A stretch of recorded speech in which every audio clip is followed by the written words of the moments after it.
don't know about you guys, but personally, I was ready to move on from the Gene Hackman case. Investigators and the medical examiner, they gave us the causes of death, and yeah, I had questions. But the argument could be made that the answers to my questions were none of my business, right? Like, how long was Gene Hackman suffering from advanced Alzheimer's? The answer to that question is not really any of my business. But then again, I could make the argument that, hey, what's the point in even making or watching true crime content if you don't want people asking questions? The point of making these videos is to do some digging, to do your own investigation, to look for your own answers, and to provide people with information. You guys watch these videos because you want information and you want answers. So the only way you get information or get answers is by asking questions. So if you don't want people asking questions when it comes to these cases, then do not watch true crime content. But anyways, I was accepting of the answers that we were provided. But I knew that a lot of people had questions about Gene Hackman's will. Where was this $80 million fortune going? So I wanted to put a video out going over those details. Of course, Gene Hackman left his kids out of the will. You know, that was a little juicy. I wanted people to know those details. And then Gene Hackman's estate started making moves in court to block the details of this investigation from coming out, to block photos from the scene from coming out, to block the body cam from coming out. So I wanted to put a video going over that information too, and explaining why I understand why they would do that. Because no one wants pictures of your family member in that state to exist on the internet forever, right? But after those two videos, I figured, hey, it's done. I'm going to move on from this case. We'll talk about other things. Until I woke up this morning and was hit with an entire bombshell. That bombshell being that a doctor who worked for Gene and Betsy has now come forward claiming that he talked to Betsy the day after police say she died. Now, I've been going through the comments on my video. I've been seeing the reaction online. It's either going one of two ways. Either people think, hey, they got this detail wrong. There must be something shady going on here. There's a giant conspiracy to kill Gene and his wife. Either people feel that way, or other people are like, hey, this isn't a big deal at all. Nothing to see here. This isn't a big deal. I'm somewhere in the middle. Because you can't say that it's not a big deal when you're looking into an investigation like this one, and we're given the wrong time and date of death. That is a huge deal. When you're investigating, trying to figure out how and when someone died, figuring out how and when they died is the biggest part of that deal. So for people to pretend like, oh, this isn't a big deal at all, that's bogus. Let's be real here. You have an investigation into these mysterious deaths. Of course it's a big deal if investigators get the timing and the day completely wrong. And that's not even to mention the long list of other details that they got completely wrong during this investigation. But when I saw the news that this doctor came forward with this information, two things immediately came to mind. The first thing that came to mind was that press conference when they revealed the causes of death for Gene and his wife. There was something really off about that press conference. I didn't talk much about it at the time, but I did mention it in my video that I put out after the press conference. That I noticed the body language of the medical examiner was throwing me off. But I couldn't figure out why. But there was something about her body language that was just not right. Now, I'm not saying that she had the body language of someone who was blatantly lying and knew she was covering up what happened to Gene. Lady, you know what happened to Gene. That's not what I'm saying. I couldn't quite put my finger on it at the time, but it was just like she had the body language of someone who was not confident in what she was saying. And I didn't know if it was maybe she just wasn't confident on camera. Maybe she was uncomfortable on camera. People often ask, what's the hardest part about being a YouTuber? Well, for a lot of people, it's simply appearing on camera. Okay? For me, I'm used to it, but a lot of people get uncomfortable in front of a camera. Sure, you may like to take some cute pictures for Facebook, but there's a difference between taking a photo that you edit and you post the best one and actually getting up in front of cameras with the world watching you. There's a big difference, okay? Us YouTubers, like people like me who put out daily content, regardless of how I feel when I wake up in the morning, I could feel like crap. I could be having the worst day ever. I still put a smile on my face and I sit down and blast my face out here for thousands of people to see across the entire world. That is hard for a lot of people to do. So I wasn't sure when I was watching the press conference if she was just unconfident and uncomfortable on camera or if she just wasn't confident in what she was saying. I didn't know if she just was uncomfortable on camera or if she was unconfident with what she was saying. And now I'm starting to feel like she was not very confident with the information that she was providing because now we know the information she was providing was wrong. So maybe that's why the body language was off. Maybe she was rushed to put out this information. I don't know. But definitely there was something wrong with that lady's body language. And now we know the information that she provided to us was incorrect. Now, the second thing that came to my mind was, well, okay, if investigators got these details wrong, if investigators missed these details during their investigation, then is there a possibility that I missed details during my coverage of this case?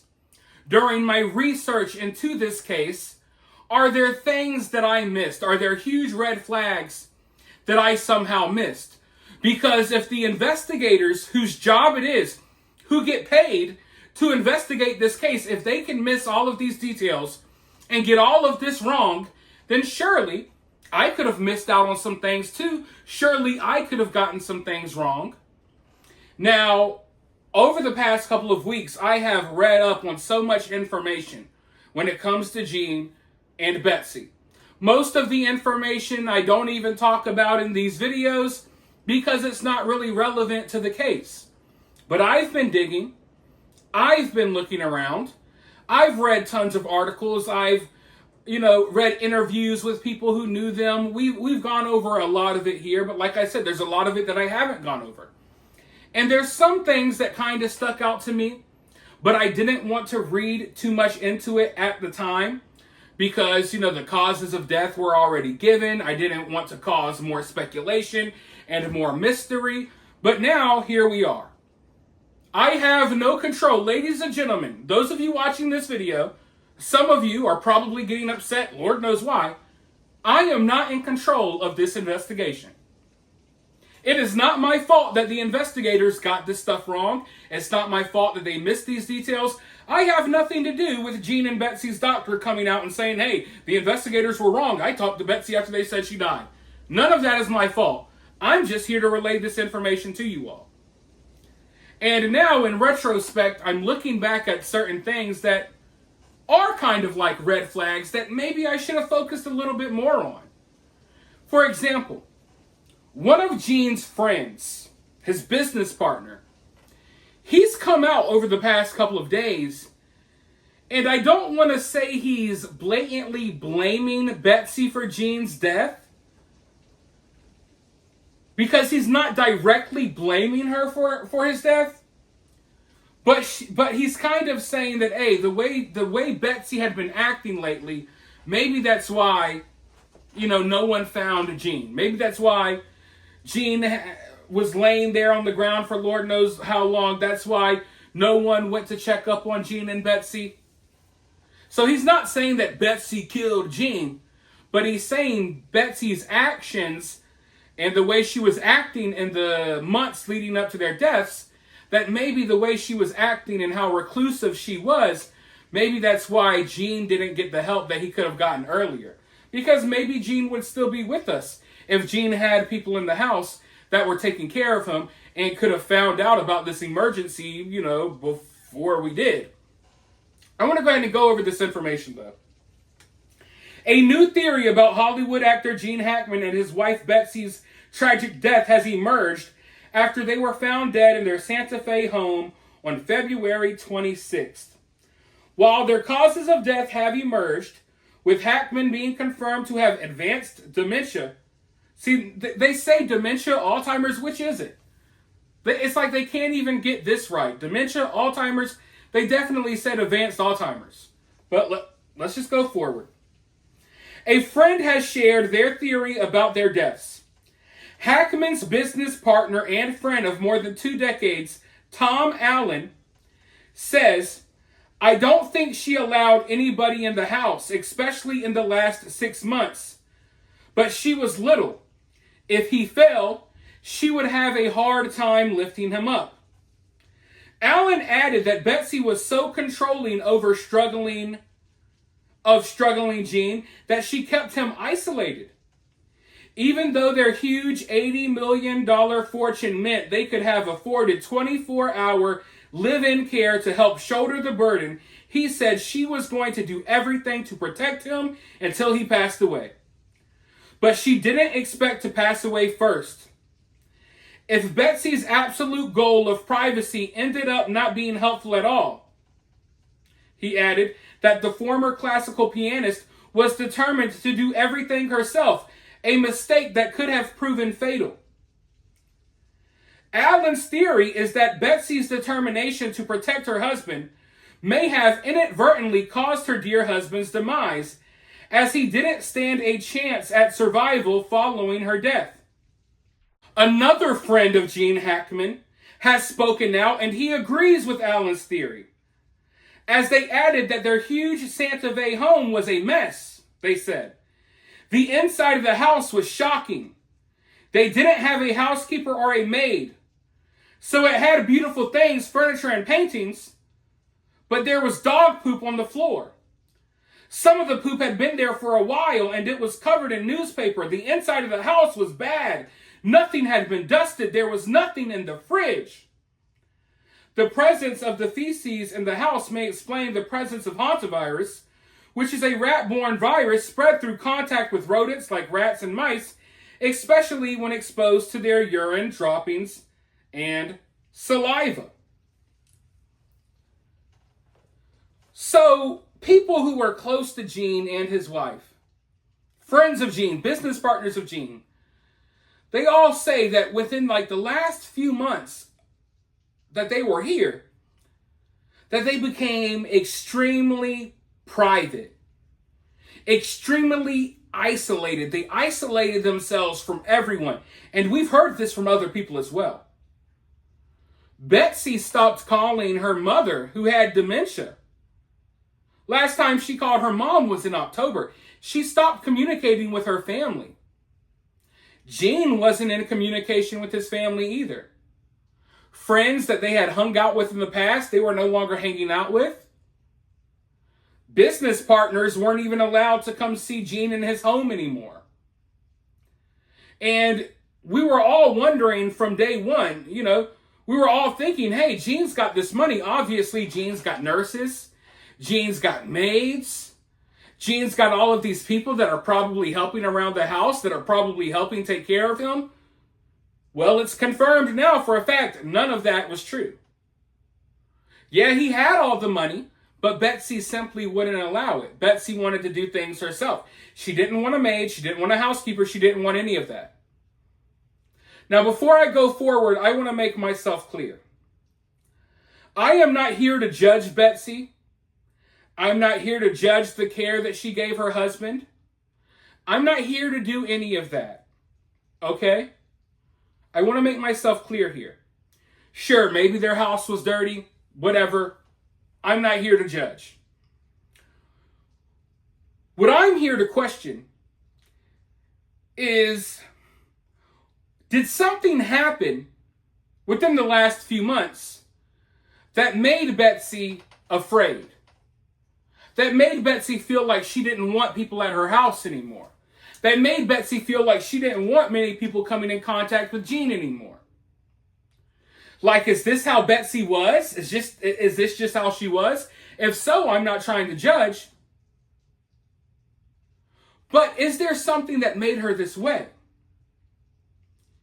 Is it just the declining health that made her become more introverted and more reclusive in the days leading up to their deaths? Or did something scare her? Was she worried about something? That's what I want to know.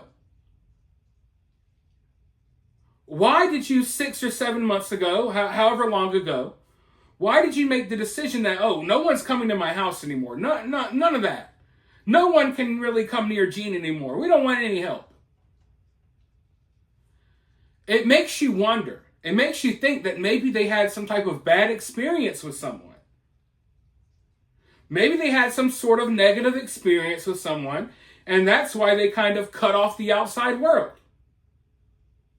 Right? I'm not saying that's the case, but it's a question that definitely arises in my mind. It's a question worth asking that I would like the answers to. But then again, like I explained at the beginning of this video, at the end of the day, none of this stuff is our business, right? But all we want to know is the truth. That's all we want to figure out. I'm not trying to do any harm here. You guys aren't either. We want to know the truth about what happened to Jean. It doesn't have to be some crazy true crime mystery murderer got away. But I think that Jean and his wife deserve to have their actual causes of death listed. I believe they deserved a better investigation than what they got. Everything, all the details about the investigation are wrong. So yeah, this is just one of those things that I saw, and I didn't want to read too much into it because, okay, whatever. But now that we hear, oh, well, Betsy was alive when she was supposedly dead, and you hear these things, now you start questioning everything. Even the details that you blew over, even the things that you said, hey, I don't want to read into that too much. I don't want to think that's a big deal. Now you're going over those details like, is there something I missed? Is there a gigantic red flag here sticking out that I simply did not see? Because if the investigators didn't see these things, we could have missed a lot of things as well. But it's starting to feel like this is just going to be one of those stories that will always have a certain layer of mystery surrounding it. Because it's clear as day at this point that we're not getting the full truth. And I don't even necessarily believe that there's a big plot to not tell us the truth. I just feel like the people in charge of this investigation didn't do a great job. And when you look into it, some of the people in charge of this investigation were in charge of the Rust shooting investigation with Alec Baldwin, and we saw how that went. So I already came into this situation kind of iffy and sketched out by some of the people that were, involved in this investigation. Every person that we hear from when it comes to the people who knew Betsy and Jean, they all say that Betsy was really protective of Jean. That Betsy was in charge of his health and that she was on top of their health. That she would have Jean doing yoga and Pilates and that she was a fitness freak almost and that she was in great shape for her age and great health for her age. Everyone explains her as someone who was totally on top of Jean's health and taking care of him, right? Even in the last days of her life, we know that she went to the pharmacy to pick up medicine. She was in contact with doctors, setting up appointments. And these doctors claim that from, them talking to her, that she showed no signs of having the hantavirus. Now, of course, some of these doctors talked to her over the phone. So it's not like they saw her in person. But if you do research in how the hantavirus works, you're not going to be on the phone having a normal conversation with the doctor the day before you die from it. No, the day before you die from the hantavirus, you're usually not even able to breathe. Probably hooked up to some sort of machines in the hospital. So a doctor talking to her over the phone, sure, maybe he wouldn't know all of the details about her health. But at the very least, he could probably tell if something was wrong, if her voice was raspy, if she was breathing hard. Those are details that a doctor may have noticed over the phone. But even, let's say, doctor notices this, doesn't notice this, who cares? Betsy, in her last moves, was talking to doctor's offices, making doctor's appointments. Sure, you don't got to tell the doctor everything that's wrong with you, but if you're dying, literally dying on death's doorstep from the hantavirus, you would think that you would mention that, right? You're telling me that you're on the phone with your doctor on the day you die, setting up an appointment, and you fail to mention that you don't feel good? You fail to mention that you have trouble breathing? You know what I mean? It's really, really weird. And I'm not a medical expert, so I feel like I don't have the authority to really speak on this in depth. But I've never seen any case, and I've looked into it, and we've heard from the medical experts in past videos, no one has ever seen anything like this, where someone just shows no symptoms, they're fine, and then they drop dead of the hantavirus. That's not how it works. So right now, I think the best thing that could happen here is that the investigators, they need to go ahead and have another press conference. The investigators need to address the public about these new details that have come forward. In my opinion, that's what they should do. Because people will sit online and they'll complain and cry about the theories and all of the stuff about, oh my God, the underground tunnels. You want to nip that stuff in the bud? You nip that stuff in the bud by telling us the truth. You want the theories and the crazy whacked out stuff to stop? Tell us the truth. And maybe the truth is, hey, we don't really know what happened yet. Sorry, guys. Maybe that's the truth. And if that's the truth, say it. If you don't know what happened to Gene and Betsy, say it. Don't come out here and give us fake causes of death and a fake time of death. Tell us the truth. I think the investigators need to have another press conference. They need to address the public about the mistakes they made in this investigation so people can have more faith in whatever investigations take place in that area moving forward. But hey, who am I, right? I guess we'll just all sit here and accept the fact that the people who are in charge of investigations like this one just half-assed do their job and we won't hold them accountable. For now, though, let me know your thoughts down in the comments below. While you're down there, hit that thumbs up, hit that subscribe, ring that notification bell, and I'll talk to you all very soon in the next one.